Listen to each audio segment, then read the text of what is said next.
कि गोंडा और कैसरगंज का चुनाव हार गए।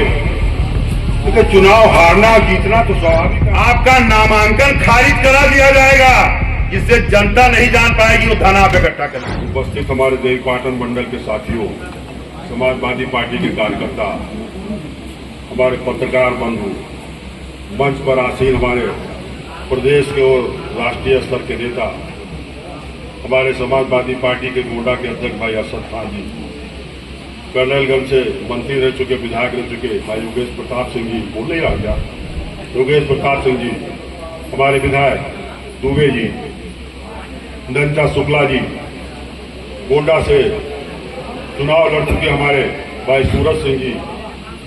सूरज सिंह जी का भाई बड़ा भारी नाम है, बड़े परिवार से है, बड़ा नाम है। मैंने अपने चुनाव में इनकी बड़ी खोज किया, लेकिन बड़े मुश्किल से हमको मिले नहीं। आज मंच पर मुझे मिले, मैं इनका बहुत तहे दिल से स्वागत करता हूं, मंडल की तरफ से इनका आदर करता हूं। दोस्तों, अभी भी कहा जा रहा था कि गोंडा और कैसरगंज का चुनाव हार गए। क्योंकि चुनाव हारना और जीतना तो स्वाभाविक है। हमारे गोंडा देवीपाटन मंडल के सभी लोग जानते हैं चुनाव हारना जीता कैसे हारे। हमारी पार्टी समाजवादी पार्टी के अगुआ हम अखिलेश यादव अपने पार्टी की बदौलत चुनाव लड़ रहे थे। मैं जहां तक देख रहा था, चुनाव भगत राम मिश्रा और आरबीआई लड़ रही थी, कोई दूसरा चुनाव नहीं लड़ता, पूरा देश लगा हुआ था, चुनाव ये हो रहा था। आरबीआई का मतलब आप लोग समझ रहे हैं। बड़े खड़े चुनाव में थोड़ा समय हमारा ज्यादा लग जाएगा, लेकिन मैं चूंकि गोंडा में आया हूं और गोंडा में मेरे ख्याल से हारने के बाद कैसरगंज से लड़ने वाले में पहला प्रत्याशी हूंगा जो आपके बीच में देवीपाटन मंडल में कदम रखने के लिए, आपके बीच में शामिल होने के लिए आया और इस बात का संकेत देने के लिए आया हूं कि आपके कंधे से कंधा मिला करके चलूंगा। लोकसभा सीट यहां से जरूर मैं 3 हारा हूं, लेकिन आपके बीच में कहने आया हूं कि 27 की देवीपाटन मंडल की सभी सीट अखिलेश यादव जी के इस जन्मदिन पर सौगंध लेके कहता हूं, जिताने के लिए शपथ लेने आया हूं इसको मैं। दोस्तों, मैं जानता हूं संविधान इस बात की इजाजत नहीं देता है कि धर्म की और जात की बात की जाए, लेकिन जो चुनाव की हथकंडे चल रहे हैं, केवल जाति और धर्म की ही बात की जाती है और उसी की बदौलत चुनाव लड़े जाते हैं। इस षड्यंत्र को काटना होगा और हमारे जो बुनियादी कार्यकर्ता हैं, बुनियादी कार्यकर्ता हमारे बड़ी मजबूती से लड़े, इसमें कहीं कोई संदेह नहीं है। और ऐसा लड़े, उनके लड़ने की कहीं कोई हिम्मत में कहीं कोई कमी नहीं आई है, बड़े मजबूती से लड़े। समाजवादी पार्टी के सभी कार्यकर्ताओं को, जो हमारे जनपद स्तर के, मंडल स्तर के, मैं सभी कार्यकर्ताओं का स्वागत करता हूं। और सबसे बड़ी बात साथियों ये है, कहा जाता है खूब लड़ी मर्दानी वो तो झांसी वाली रानी थी, लेकिन उसके साथ सिंधिया परिवार भी था जो उनको हराने में और उनको निस्ते नाबूद करने में जो है वो देश में भूमिका निभाई है। ऐसे हमारे यहाँ भी रहा है। मैं चुनाव लड़ा, कार्यकर्ताओं ने मुझे खूब लड़ा है, मैं लड़ा भी, लेकिन हमको लोगों ने खूब हराया भी, ये भी बातें है, ऐसा नहीं है। दोस्तों, मैं आपको एक बात बता दूं, मैं ये कहने, हमारे योगेश प्रताप सिंह जी बैठे सभी लोग जानते हैं, मैं वो ऐसा व्यक्ति हूं जिसको भारतीय जनता पार्टी के बीच में भी सभी मीटिंगों में कहता रहा हूं।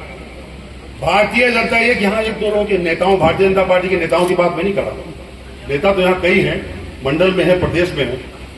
प्रदेश भारतीय जनता पार्टी की पूरी टीम की बात मैं कर रहा हूं। यह अखिलेश यादव जी का कोई सच्चा कार्यकर्ता है, उस कार्यकर्ता के सामने प्रदेश भारतीय जनता पार्टी समेत पूरी टीम अखिलेश यादव के कार्यकर्ता भगत राम मिश्रा के कदमों में पड़ी हुई थी, मैं बताना चाहता हूं। जानना दोस्तों, मैंने हर मीटिंग में कहा है आप लोगों, इसलिए आप बताना चाहता हूं। 2 तारीख को 3 को था ना, 3 को मेरा नॉमिनेशन था।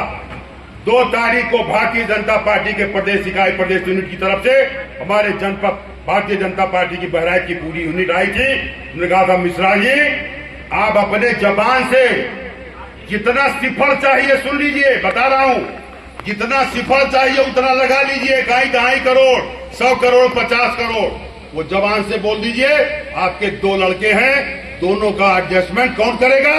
उत्तर प्रदेश भारतीय जनता पार्टी के लोग करेंगे, ये तय कर लीजिए।